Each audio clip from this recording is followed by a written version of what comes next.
Hello students, आज हम करेंगे सीबीएसई बोर्ड का 2025 का मैथ्स स्टैंडर्ड का क्वेश्चन पेपर लगाएंगे। सेक्शन ए करेंगे, सभी एमसीक्यू इसमें करेंगे। सेक्शन ए में देखिए क्या है। Question number 1, if alpha and beta are zeros of the polynomial this. तो ये एक पॉलिनोमियल है 3x² + 6x + k, ये एक पॉलिनोमियल है। अल्फा और बीटा इसके जीरोज हैं। अल्फा और बीटा क्या है? अल्फा और बीटा ये दोनों जीरोज हैं। जीरोज क्या होते हैं? जीरोज ऐसी एक्स की वैल्यू होती है जिसके लिए ये पॉलिनोमियल की वैल्यू जीरो आ जाएगी। अल्फा और बीटा ऐसी एक्स की वैल्यूज हैं जिनके लिए ये पॉलिनोमियल की वैल्यू जीरो आ जाएगी। मतलब अगर हम यहाँ पे अल्फा रख देंगे और यहाँ पर अल्फा रख देंगे तब इसकी वैल्यू जीरो आ जाएगी, क्योंकि अल्फा एक जीरो है इसका। इसी तरीके से अगर यहाँ बीटा रख देंगे और यहाँ बीटा रख देंगे तो ये पॉलिनोमियल की वैल्यू जीरो आ जाए, क्योंकि बीटा भी इस पॉलिनोमियल का जीरो है। ठीक, तो यहाँ पर अल्फा और बीटा इसके जीरोज हैं, तो हमें निकालना है के की value such that alpha plus beta plus alpha into beta is equal to -2/3। तो अल्फा प्लस बीटा क्या है? Alpha plus beta plus alpha dot beta is equal to -2/3, ये गिवन है। तो what is the relation between zeros of a polynomial and the coefficient? तो zeros of the polynomial alpha और beta है और coefficients क्या है? कोफिशिएंट्स ये 3 है, 6 है, k है। तो ये क्वाड्रेटिक पॉलिनोमियल है। तो क्वाड्रेटिक पॉलिनोमियल इस फॉर्म की होती है x² + bx + c के फॉर्म में होती है। तो ये जो a b c है ना, ये कोफिशिएंट्स ऑफ द पॉलिनोमियल है। मतलब इस क्वाड्रेटिक पॉलिनोमियल के कोफिशिएंट्स हैं a b c। इसी तरीके से यहाँ पे 3 कोफिशिएंट होगा, 6 कोफिशिएंट होगा और k कोफिशिएंट होगा। k कांस्टेंट टर्म है, मतलब ये दोनों कोफिशिएंट्स हैं और ये कांस्टेंट टर्म है। तो जीरोज ऑफ पॉलिनोमियल और कोफिशिएंट के बीच में रिलेशन होता है। वो क्या रिलेशन होता है? पहला रिलेशन है कि alpha plus beta is equal to -b/a होता है। तो अल्फा प्लस बीटा के प्लेस पे क्या रखेंगे?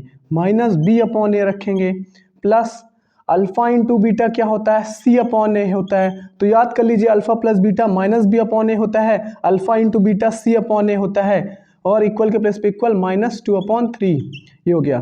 तो -b, तो b क्या है?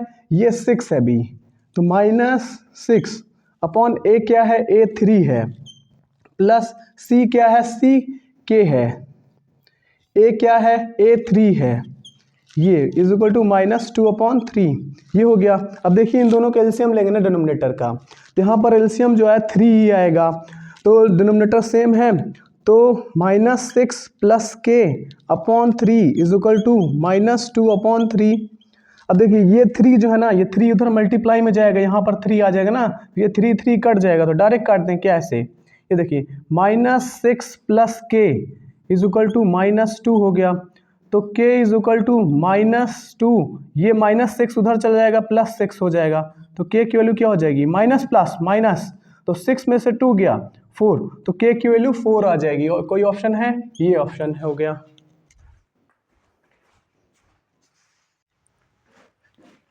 Question number 2, if x is equal to a and y is equal to 2 is the solution of the pair of linear equation 2x minus 3y plus a is equal to 0 and 2x plus 3y minus b is equal to 0, then यहाँ पर गौर से देखिए, दो linear equation है in the same variable x and y।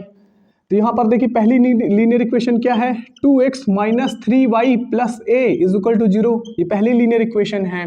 दूसरी linear equation क्या है? 2x plus 3y minus b is equal to 0।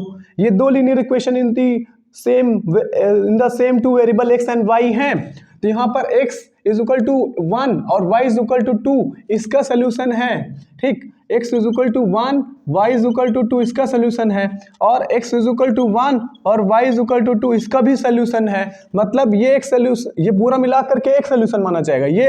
ये पूरा इसका सोल्यूशन है और ये इसका सोल्यूशन। सोल्यूशन मतलब होता है कि जो भी इक्वेशन है उसमें वेरिएबल की जो वैल्यू जो इसको सेटिस्फाई कर सके, वो होता है सोल्यूशन। तो ये जो x और y की वैल्यू है ये सोल्यूशन है। मतलब अगर हम इनको पुट कर देंगे तो इनका LHS RHS बराबर हो जाएगा, मतलब ये दोनों वैल्यू सेटिस्फाई कर देंगे इस इक्वेशन को। तो चलिए पुट करते हैं, तब LHS RHS बराबर आ जाएगा। x के प्लेस पे क्या रखेंगे?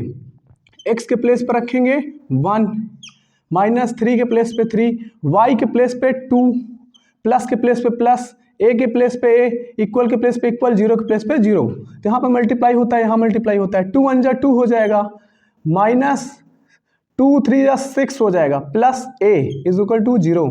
ये हो गया। तो प्लस माइनस माइनस होता है, तो प्लस माइनस माइनस तो -4 हो जाए, क्योंकि ग्रेटर नंबर माइनस में है तो माइनस में आंसर आएगा। तो plus a is equal to 0। तो ये हुआ। तो इस -4 को उधर भेज देंगे तो ए की वैल्यू क्या हो जाएगी, +4 हो जाएगी। तो ए की वैल्यू +4 हो गई, ये ए की वैल्यू आ गई है। सिमिलरली देखिए यहाँ पर x और y इसके सोल्यूशन है, मतलब इसको सेटिस्फाई कर देंगे। तो हम क्या करेंगे, x के प्लेस पे 1 रखेंगे, प्लस 3y के प्लेस पे 2 रखेंगे, minus b is equal to 0। तो यहाँ पे 2 1 जा 2 हो जाएगा, 3 2 जा 6 हो जाएगा, minus b is equal to 0 हो जाएगा। तो 6 और 2 8 हो जाएगा, 8 minus b is equal to 0, minus b को उधर भेज देंगे तो प्लस b बन जाएगा। तो b की वैल्यू 8 आ जाएगी। गौर से देखिए b डबल है ए से, b जो है ना डबल है 8 ए से, तो b डबल जहाँ पर है, ये देखिए b डबल है ए से, तो ये वाला ऑप्शन होगा। क्योंकि देखिए b को लाने के लिए ना 2 a मिलाने पड़ेंगे, तभी b के बराबर वो हो पाएगा।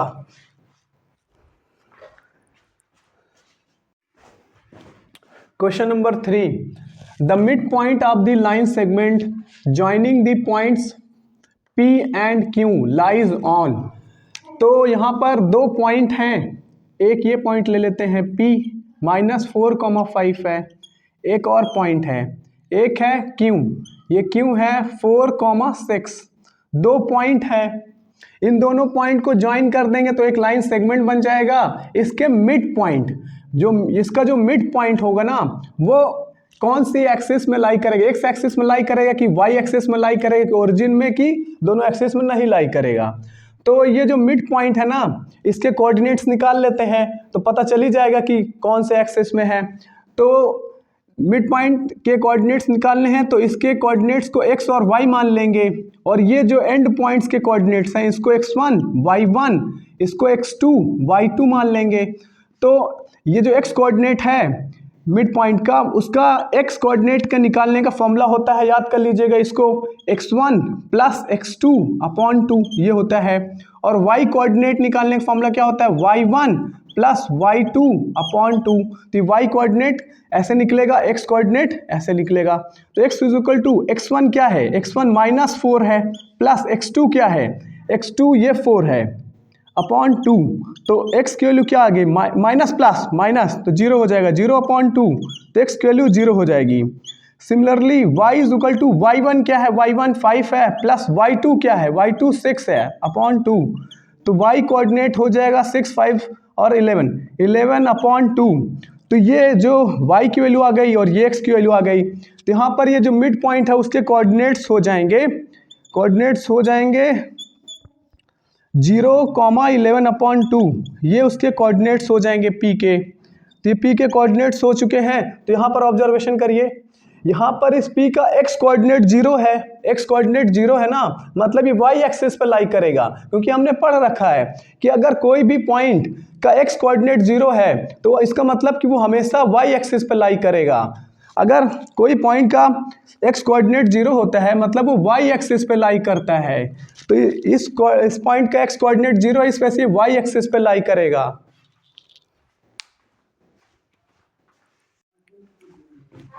Question number 4, if theta is an acute angle, acute angle क्या होता है, ऐसा एंगल जो 90 डिग्री से कम हो। थीटा एक्यूट एंगल है, 7 + 4 sin theta is equal to 9 है। क्या है, 7 + 4 sin theta is equal to 9, ये है 7 + 4 sin theta is equal to 9 है। तो हम एक काम करेंगे, इस sin थीटा को अकेला कर लेंगे। सबसे पहले 4 sin थीटा को अकेला करेंगे, 4 sin थीटा को अकेला करेंगे तो ये 9 को एज इट इज नोट करेंगे, 7 उधर ट्रांसपोज हो जाएगा, -7 हो जाएगा। तो 4 sin थीटा क्या हो जाएगा, 4 sin थीटा हो जाएगा, 9 में से 7 गया 2। तो यहाँ पे sin थीटा को अब अकेला करने जा रहा हूँ मैं, तो 2, ये 4 नीचे चला जाएगा डिवाइड में, तो 2 1 जा 2, 2 जा 4। तो यहाँ पर sin थीटा क्या हो जाएगा, sin थीटा 1/2 हो जाएगा। तो 1/2 तो जानी पहचानी वैल्यू है ना, तो ये 1/2 क्या होता है, sin 30 होता है। याद कर लीजिए कि जो 1/2 है ना, ये sin 30 की वैल्यू है, sin 30 की वैल्यू है। तो इसको आप याद कर लीजिएगा। तो यहाँ पर देखिए साइन 30 क्यों मैं लिखा, cos 60 भी तो 1/2 होता है, मैंने साइन 30 इस वजह से लिखा ताकि साइन साइन कैंसिल आउट हो जाए। यहाँ पर cos 60 भी लिख सकता हूँ क्योंकि cos 60 की वैल्यू 1/2 होती है, लेकिन cos 60 मैं नहीं रखूंगा क्योंकि cos अलग ट्रिग्नोमेट्रिक रेशियो है, ये अलग ट्रिग्नोमेट्रिक रेशियो है, तो दोनों नहीं कैंसिल होंगे, दोनों को साइन साइन रखूंगा तो साइन साइन कैंसिल हो जाएगा, थीटा की वैल्यू आ जाएगी। यहाँ पर देखिए साइन 1/2 के प्लेस पे साइन 30 रख दिया, थीटा थीटा कैंसिल हो गया, तो यहाँ पर थीटा की वैल्यू क्या आ गई 30 डिग्री। देखिए एक्यूट एंगल आई ना, थीटा 30 डिग्री हो जाएगा। Question number 5, the value of tan square minus 1/cos square into sec theta is what. तो यहाँ पर हमें इसकी वैल्यू निकालनी है, तो इसको मैं नोट कर लेता हूँ। तो tan square minus 1/cos theta into sec theta. तो यहाँ पर गौर से ऑब्जर्व करिए, जो सेक होता है ना कॉस का रेसिप्रोकल होता है ना, जो सेक होता है कॉस का रेसिप्रोकल होता है, तो सेक के प्लेस पे क्या लिख सकता हूँ 1/cos लिख सकता हूँ। तो यहाँ पर मैं tan स्क्वायर को एज इट इज नोट कर लूँगा, यहाँ पर 1/cos थीटा है इंटू सेक के प्लेस पे लिख दूंगा 1/cos लिख दूंगा, 1/cos थीटा लिख दूंगा, ये हो गया। तो tan स्क्वायर क्या होता है, इसको मैं साइन और cos में बदल दूंगा, तो tan स्क्वायर होता है sine square theta upon cos square theta, ये होता है। तो याद कर लीजिए जो tan थीटा होता है sine theta upon cos theta होता है, तो tan स्क्वायर थीटा क्या हो जाएगा sign square theta upon cos square theta हो जाएगा। तो यहाँ पर गौर से ऑब्जर्व करिए 1 इंटू 1 और यहाँ पे cos स्क्वायर हो जाएगा, cos into cos square theta हो जाएगा।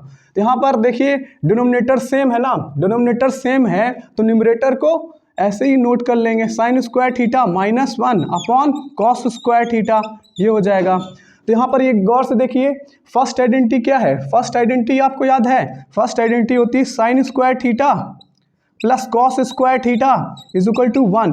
3 ट्रिग्नोमेट्रिक आइडेंटिटीज होती है ना, तो फर्स्ट आइडेंटिटी ये होती है sine square theta plus cos square theta is 1। तो यहाँ पर गौर से देखिए साइन स्क्वायर थीटा -1 है ना, तो हम एक काम करेंगे इस 1 को इधर ले आएंगे, तो ये हो जाएगा साइन स्क्वायर थीटा, ये 1 इधर आ जाएगा -1 हो जाएगा, ये cos स्क्वायर को उधर भेज देंगे, cos स्क्वायर को उधर भेज देंगे तो हो जाएगा -cos स्क्वायर हो जाएगा, ये -cos स्क्वायर। तो यहाँ पे गौर से देखिए साइन स्क्वायर थीटा -1 क्या हो जाएगा -cos स्क्वायर हो जाएगा, तो साइन स्क्वायर थीटा -1 हो जाएगा, cos स्क्वायर हो जाएगा, cos स्क्वायर थीटा और ये माइनस लगा रहेगा अपॉन cos स्क्वायर थीटा, ये देखिए। तो यहाँ पर याद कर लीजिए साइन स्क्वायर थीटा -1 जो होता है ना, ये cos स्क्वायर थीटा होता है, और ये cos स्क्वायर को एज इट इज नोट कर लिया, तो ये cos स्क्वायर कैंसिल आउट, तो -1 इज आवर आंसर। तो ये ऑप्शन नंबर सी हो जाएगा।